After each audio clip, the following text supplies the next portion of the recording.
Good morning and welcome to another episode of Unscripted and Unchained RPG Review. I am DM Bluddworth, and as you can see by the graphics, today's video is my first dig into the Castle Keeper's Guide of Castles and Crusades role-playing game. And I'm going to begin with Chapter 1, obviously, and we're going to look at expanding characters. So before I get into that, I am just going to show the book that I'll be going through. So this is the 2022 printing. It's the third printing of the Castle Keeper's Guide, and it's the special cover of the series. So far there have been three homage covers printed. One for the Dungeon Master's Guide or Castle Keeper's Guide, one for the Player's Handbook, and one for Monsters and Treasure.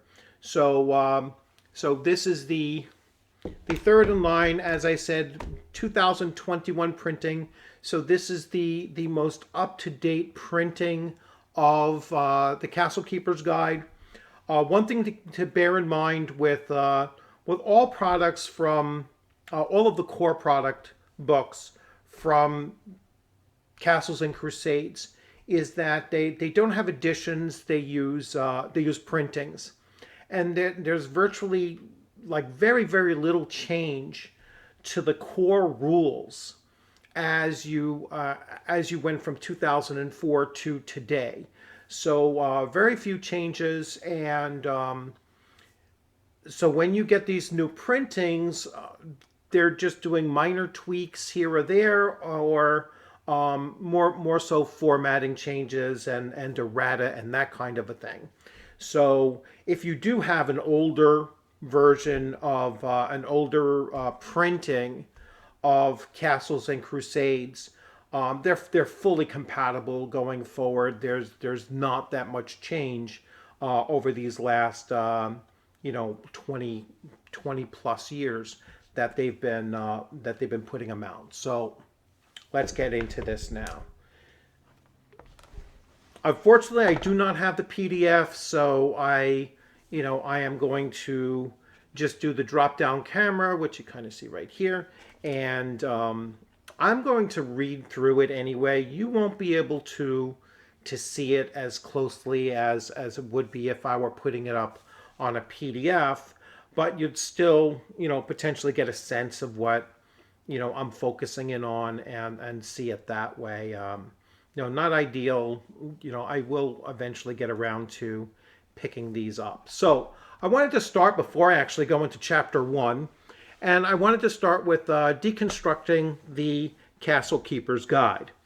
So to understand what the Castle Keeper Guide offers and how to best use it, it is necessary to understand how the book is structured. Essentially, the Castle Keeper Guide consists of three distinct parts: expanded play, adding depth, and optional rules. Expanded play focuses on game in general, being flush with expanded material for the characters and Castle Keeper. No rule contained in this section is necessary to play Castles and Crusades, though it may add depth to your gameplay by expanding upon rules and aspects of gaming not detailed in the Castles and Crusades Player's Handbook.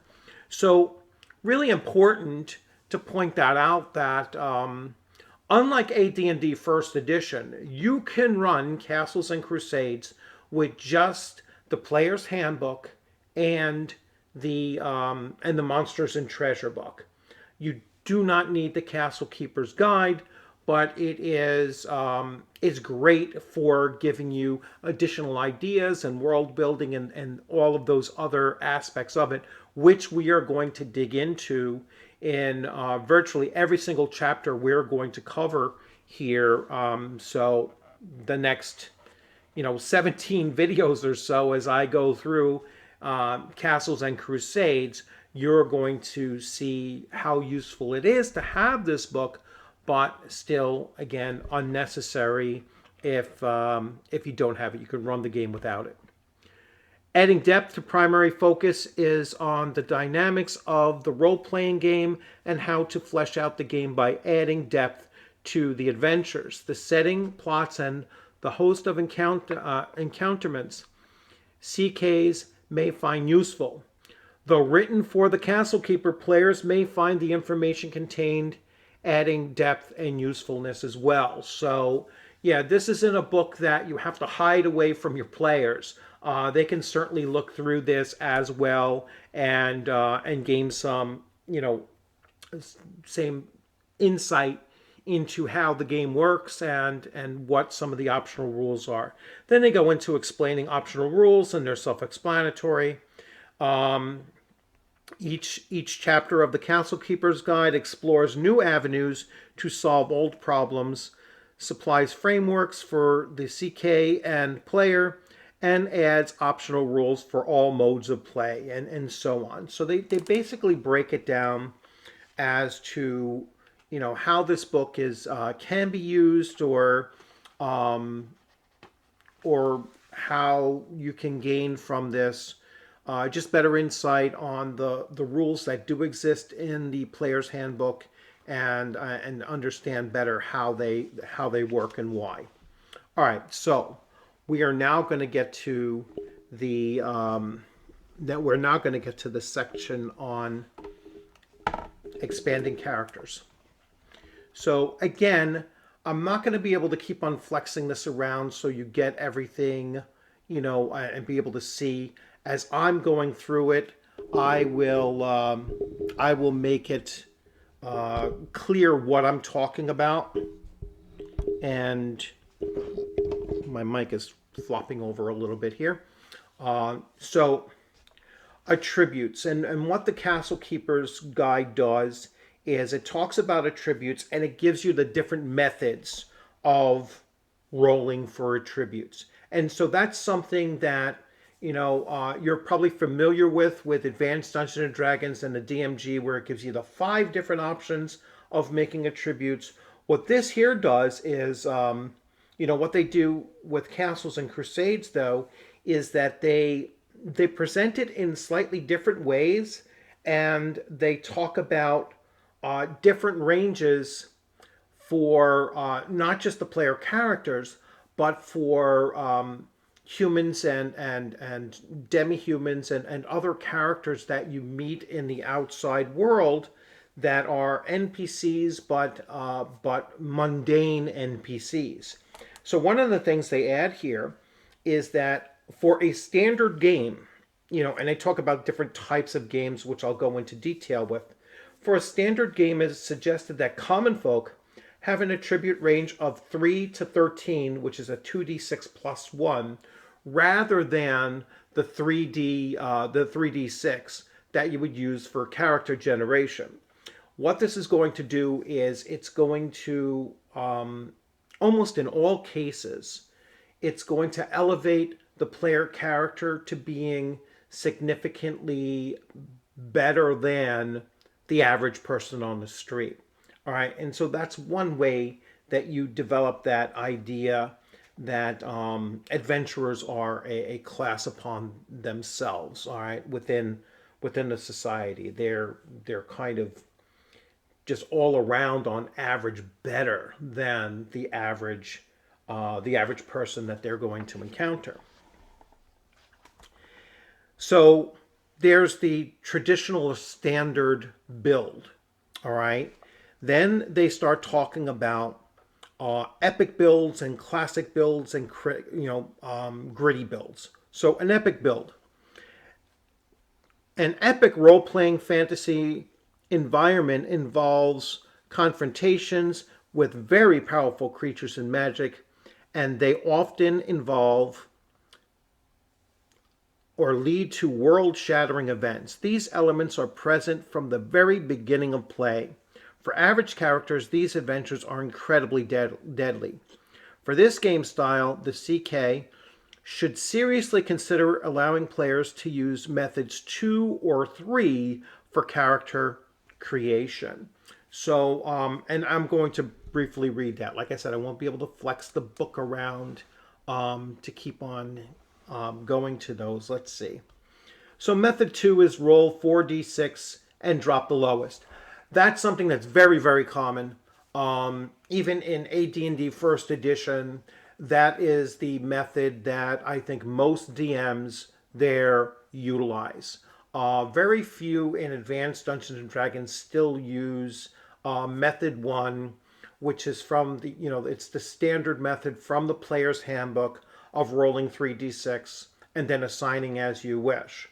If you go to old school D&D, it was roll 3d6 in order, and you got whatever you ended up with, and then that oftentimes determined what character class you're going to do. So advanced gave you that flexibility of putting where you wanted it to, but most advanced D&D players, in my experience, utilized this method too, of rolling 4 and dropping the lowest, of the 4. I'll get back a little bit to this later on, but I also have them roll a 7th attribute, which is a comeliness in the AD&D system, and they do have that here as well. They just call it something different, and I'll get to that. Method 3, for each of the attributes, roll 3d6 6 times and keep the highest score. So that's another one I've seen in other game systems as well. And it's just a whole lot of dice rolling. And I don't think it skews it all that much in comparison to rolling 4d6 and dropping the lowest. But I guess that there's probably some calculation that they've done where the average comes out slightly higher. So using method 3, the player received the following attributes, and they just talk about what they got: a 13, an 11, a 16, a 9, a 12, and a 17. That doesn't strike me as being so much different than the numbers you would typically get from method 2. So, and then they have method 4, roll 3d6. A total result of each of the attributes. The scores are not arranged as desired. Produces 13 characters in this manner, and the player chooses one of the 13 characters to play. That's just insanity. I mean, who's going to sit there and create 13 characters and then choose, which of the 13 you're going to play with? Method 5, this method places the onus on the attribute generation almost entirely upon the player. The player receives 66 points as a point buy system, basically. And each attribute must have a minimum of 23 points to be spent on. And then we finally have method 6, as use any of the systems above, but reduce any one attribute by 2 points or any 2 attributes by 1 point, and then increase a second attribute by 1. That's usually found in the points buy system. Like after you've done points buy, then you can adjust, adjust accordingly. The thing that they do here, though, that's different is that there could be different attribute modifier charts used. So in the straight from the player's handbook, a 2 to a 3 is a -3, a 4 or a 5 is a -2, a 6 to an 8 is a -1, a 9 to 12 is average, 0, a 13 to 15 is a +1, a 6 to 17 is +2, and an 18 or a 19 is a +3. All right, now it's typically not possible unless you have a racial bonus to get a 19. So in most cases, an 18 is a +3, 19 is kind of an edge case. All right, that's the usual. But what they do here is they have alternate methods of attribute modifiers as well. All right, so in this particular one here, and you probably will be able to see this, it's a 17 or 18 is a +3 rather than an 18 or a 19. A 15 to 16 is a +2. It kind of shifts everything by 1 point, but a 9 through a 12 is still a 0. A 3 and a 4 now is a -3, so that reduced the 4 from being just a -2 to a -3 now. All right, so it's made it more of a bell curve, and it's made it a little bit easier to hit those +1 thresholds. Um, Although 13, 14, the 15 is where it gets different. A 15 is now a +2 instead of a +1. So it does flex those a little bit more. And then there are two more methods of doing attributes, where here an 18 is a +4, a 17 is a +3, and so on. It just kind of spreads it out a little bit more, um, and it leads to higher bonuses or negatives depending on the role that you have. All right, so this method mimics the bell curve but increases the character's range of modifications, potentially making the character much more powerful than the standard CNC characters. And then 3 increases the character's power while having a standard attribute modification approach and no bell curve. All right, so here they kind of spread out, and just a 10 or 11 is a 0, not a 9 through a 12, and then it distributes basically every 2 points of attribute score is a new category of modifier, and so on. Um, you can get really into the weeds with that. I think I think that going back and forth between different setups where you do one means for attribute creation and then another one for modifiers. I would just probably keep it uniform. What I do like about this here is that well, they have godlike attributes. All right, so that's an interesting thing that they include the godlike attributes. They have the effects of aging here on attributes. So a middle-aged character is a -1 constitution and dexterity, a +1 to intelligence, wisdom, and charisma. Old age is a -2 constitution and dexterity, and a -1 for wisdom and +1, I mean, for wisdom and charisma. And venerable is a -3 to strength, constitution, and dexterity, and a -1 now to intelligence, wisdom, and charisma. So the older you get, your physical attributes start to decline, obviously, and your mental attributes gain first at middle age and old age, but then start dropping off again at venerable.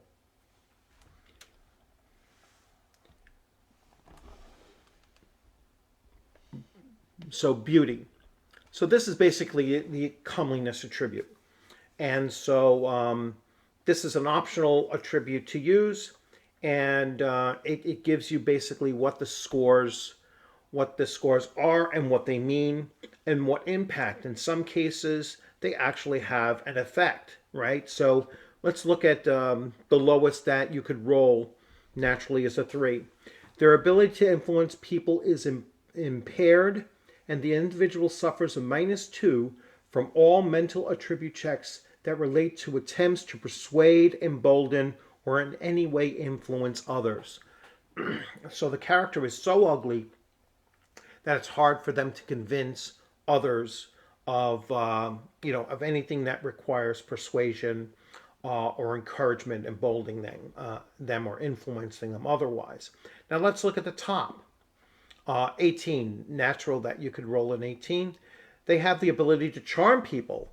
Their beauty is such that those failing their wisdom, save become convinced they desire to befriend and protect this individual.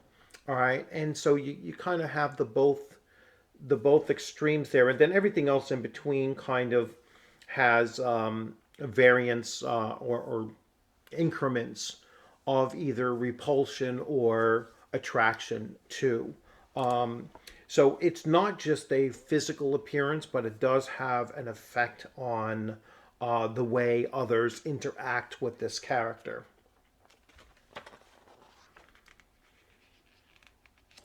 There's a beauty modifier, and again, based on the beauty, there could be as much as a +3, all right, to those a +3. So in case, I'll read it. In case individuals with a beauty of 13 or more, the modifier is added to the beauty individual's level or hit dice to determine the challenge level of the individual's charm ability, and individual's charisma, constitution, wisdom modifiers are augmented the modified CL. So it just changes their target number basically when doing certain skills that are incumbent upon their beauty modifier. Hit points. So once again, like some of these things, there's always the natural way of just rolling, or the initial way of rolling, rolling your hit die at first level. But the standard, so players roll their hit points on the appropriate die, adds any constitution bonuses, and then the resulting number is their starting hit points. That's the standard. First level maximum is, I'm going to argue that really that's the standard that I have seen for the last probably 40 years. All right, very few have first level characters roll their hit points for first level. They usually let them take their maximum at first level. Or if they do have, and I just had this argument with someone over the Ranger class, if they do have 2 hit die at the first level, that means, in my mind, that means that their first, let's say their first D8 is an 8, and then their second one they roll. It is not double the hit points at first level. It's 2 hit die at first level, but it's still first level. So you're only adding the additional D8 to the starting off 8 plus constitution bonus. A constitution bonus is only applied once. All right, so it's not applied twice to each hit die being rolled, because it is that is what one interpretation was, and I just don't see that. But here I haven't come across that they actually deal with that in Castles and Crusades. So we shall see. Picking the highest is another approach that you can use. So with this approach, the player rolls their hit points 3 times and picks the desired result. That's another way of doing it. For first level, just give them their maximum hit points. It makes them a little bit more survivable. Typically speaking, not very much more survivable. Magic users are still going to have just 4 hit points plus a con if they actually have a constitution bonus. Fighters are going to have 10 plus their constitution bonus.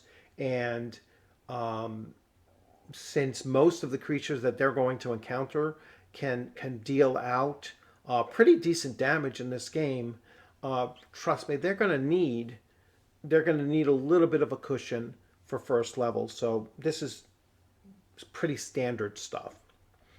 Racial characteristics. So yes, Castles and Crusades has racial characteristics, all right, which is, to me, it's very, very important to have, because it starts guiding you towards making meaningful choices for which character race you're going to play. I have seen players, I've had players in my own group who they wanted to be a certain class. They missed it by a point, an attribute point, and then they looked over the racial bonuses that come along with the various different races. And once they found the race that would give them the bonus to make them open up the possibility to play that character class, that's the choice that they made. Or they just decided, you know what, I really don't want to play this race of character, so I'm just going to pick a different class and go with the combination I want. So these are meaningful choices that are being made, and it's very, very important for you to maintain that choice rather than what we're starting to see in Dungeons and Dragons 5th edition and moving forward, where they're interchangeable, and it really doesn't matter which class you want. If you want these particular traits, you just take it whether you're that racial group or not, which really doesn't make sense to me. I much prefer a system where players are making the choices in a meaningful way. So here we just have we have the height and weight tables. We have the minimum starting ages. We have aging and the effects of aging for the different races. So the stock races are dwarf, high elf, twilight elf, which is a drow, wild elf, a wood elf, which is a gray elf, a gnome, a half elf, a half orc, a halfling, and a human. So racial interactions. So there are various racial interactions where the standard racial interactions, and these are numerical, so they're not just they're not a yes or a no, but there's modifiers to how they interact with one another. So a dwarf to dwarf is either a 1 plus 3 comparison, a dwarf to an elf. So a dwarf to dwarf is a plus 3 and a 1. An elf to elf is a 6, but an elf to a, I'm sorry, I'm reading this wrong. So an elf to a dwarf is -2. 6 and then -2. Let's see what these numbers actually mean. Like I said, this is the problem with doing a walkthrough. So let's see. Reflect the manner in which each of the 7 standard races view each other. The scale is set on a numerical scale of 1 to 8, reflected on table 1.12. 1 is the most favorable, while 8 is the least favorable. The number before the slash represents the highest possible rank the viewer sees in the other race. All right. The number following the slash is the modifier to any charisma checks. All right. So that's what we have here. So a dwarf and dwarf, very, very close. That's why it's a 1. An elf to a dwarf is a 6. It's pretty unliked, at that point, with a -2 modifier. So they do not really get along. A gnome to a dwarf is a 5, so they like them a little bit better, but still a -1 to the interaction. Halfling and dwarf, halflings view dwarves fairly favorable. I mean, it's about midway. 0 modifier. Half elves, a little bit less likely, still a -1. Half orcs, a 5, -1. And humans, a 3, a +1. So humans actually like interacting with dwarves, and so there's a +1 modifier there. So so as you can see, it's not just a yes or a no. It's it's more of a modifier to interactions that they have. The standard interaction rates, so 1 is reverent and 8 is disdain. And so they give you a description of what each of those actually stands for. All right, languages. So languages, all beginning characters speak the common tongue called Vulgate or Common. A character also begins play knowing how to speak additional languages depending upon the character's race.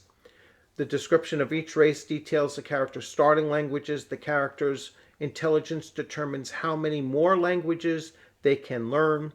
Characters with an intelligence of 13 to 15 can learn 1 additional language. Characters with a 16 to 17, 2, and 18 to 19 is a 3. Characters with an intelligence of 20 plus can learn 4 additional languages. All right. Now, what I really like about what they do here is they add in a table for how long it takes to learn languages. So if it is root derived, all right, the difficulty level is a 4, all right, to become limited knowledge of it, even if it's a root language. So let's say, to use real world terms, if if you're trying to learn Spanish but you speak Italian fluently, that would be considered a root language. They both have Latin as the root. All right, so if you wanted to just have a limited understanding, it would take you a month to learn Spanish from Italian. To have partial understanding, it would take you 3 months. To be fluent, it would take you 6 months.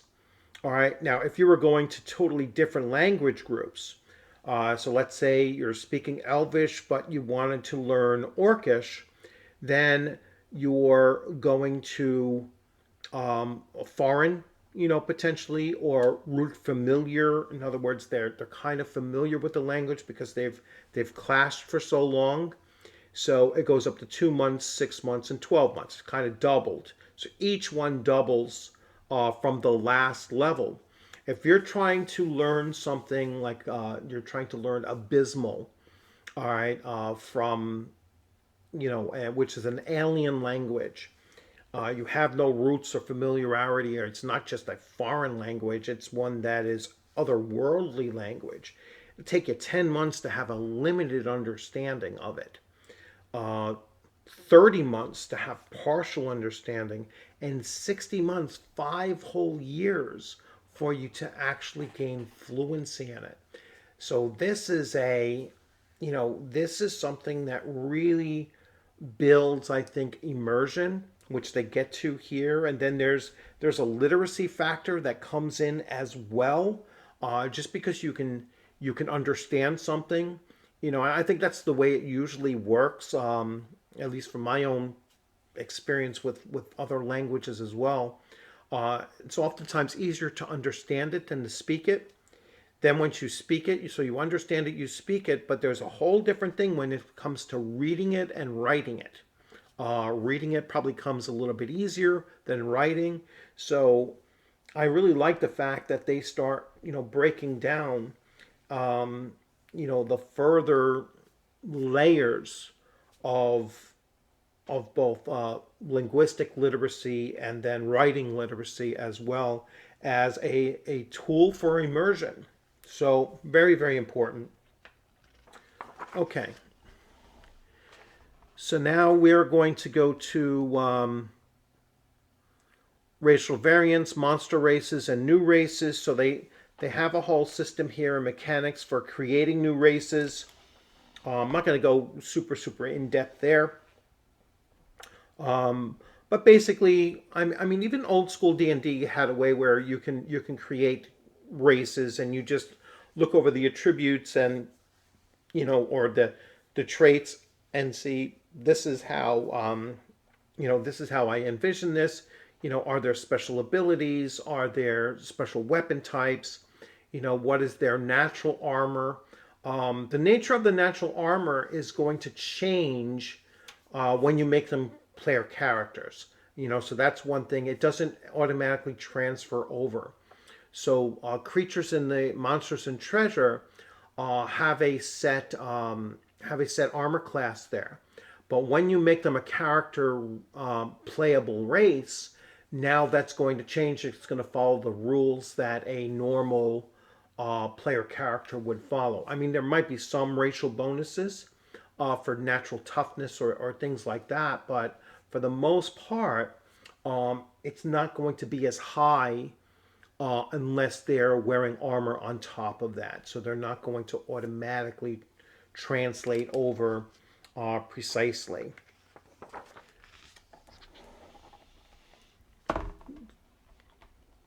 So now they give you some examples of some of the new races that are included in here. So here's an example one, the Deep Dwarf. So they've taken from the treasures and Monsters and Treasure, and they've created the Deep Dwarf here. They've also done the same thing for Longleaf Halflings, all right, and created, just an example. So if you wanted to make this a playable race, you can by just kind of following this structure. And finally with orcs as well. So all of these things include both examples so you can see how to do it, or you can actually use these ones that are here, obviously, or they show you a step-by-step method of creating your own playable races. And that is it for character. That is it for expanding characters. So you had a section on attributes and the different ways of dealing with rolling attributes.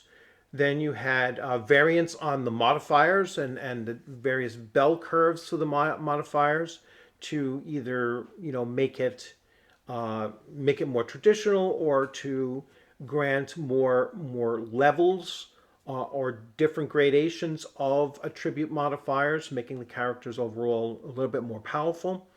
Then they spoke about the acquisition of languages, and so that's really important. And I really love the way that they went into the differences of learning different languages, taking longer based on your connection to the language, whether it's a root or familiar or foreign or or otherworldly or just totally different language structure.